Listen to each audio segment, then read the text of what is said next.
विनय जी, पप्पू यादव के इस स्टेटमेंट को कैसे देख रहे हैं? लॉरेंस बिश्नोई की चर्चा कम से कम भारत में अभी कुख्यात अपराधियों की लिस्ट में टॉप पर है।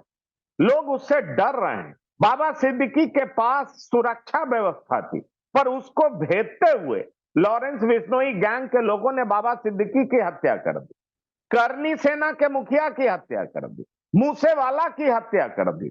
लॉरेंस बिश्नोई इस कदर चर्चा में है और कहा यह जा रहा है कि अब वो दाऊद जैसा खतरनाक नेटवर्क बना सकते। तो पप्पू यादव क्यों आगे बढ़ करके उसको सीधी चुनौती दे रहे हैं और उसमें एक टैगलाइन लगा दे रहे हैं कि कानून इजाजत दे तो 2% के इस अपराधी का नेटवर्क 24 घंटे में नष्ट नाबूद कर दूंगा। इसको आप कैसे देखते हैं? पप्पू यादव जो है काफी तेज तर्रार नेता है। उनका ये बयान कई मायनों में है, उसको समझना पड़ेगा। एक तो बाबा सिद्दीकी बिहार के रहने वाले, गोपालगंज के मूलतः रहने वाले थे और मुस्लिम समाज में उनकी बड़ी प्रतिष्ठा थी। तो एक तो पप्पू यादव अपने को मुसलमानों के नजदीक लाने के लिए भी इस तरह का उन्होंने बयान दिया। दूसरा, जो पप्पू यादव की छवि है, बाहुबली की जो छवि रही है, वो छवि में कहीं कोई डेंट न लगे, इसलिए भी पप्पू यादव ने इस तरह का बयान दिया कि आज भी वो इतने ताकतवर हैं कि अगर कानून इजाजत दे तो जिसको चाहेंगे तो नस्ल नाबूद कर देंगे।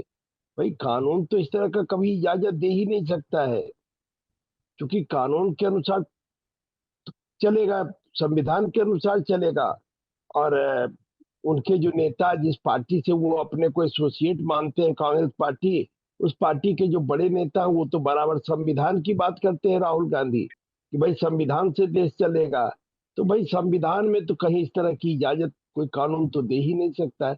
लेकिन चूंकि पप्पू यादव बाहुबली है और वो अपने को सिद्ध करना चाहते हैं कि आज भी वो इतने ताकतवर हैं कि अगर किसी को चाहेंगे तो नस्तानाबूद कर देंगे। पप्पू यादव की पहचान ही रही है बाहुबली के रूप में और लड़ने भिड़ने वाले नेता के रूप में उनकी पहचान रही। दूसरी तरफ वो जानते हैं कि पूर्णिया से जीते हैं सांसद हैं। पूर्णिया और वो सीमांचल का इलाका, वहाँ मुस्लिम आबादी काफी है।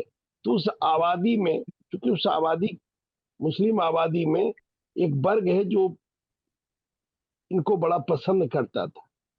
एक तो बिहार के थे, गोपालगंज के रहने वाले थे, तो उसके कारण इनको बहुत लोग, बाबा सिद्दीकी और बड़ा पॉपुलर आदमी थे और हर बार बड़ा जलसा कराते थे बॉम्बे में, होटल ताज में ही पिछला बार इनका जलसा हुआ था। बिहार के भी कई नेता उसमें गए थे, तारिक अनवर के बड़ा नजदीकी थे, अखिलेश प्रसाद सिंह भी उस जलसे में पिछले वर्ष गए थे। मुझे भी उस समय, मैं भी उस समय मुंबई में था, मैं भी जलसे में शामिल हुआ था। तो ये बड़े पॉपुलर लीडर वहां रहे, इसलिए आप कह सकते हैं कि पप्पू यादव एक तीर से दो शिकार करने का काम कर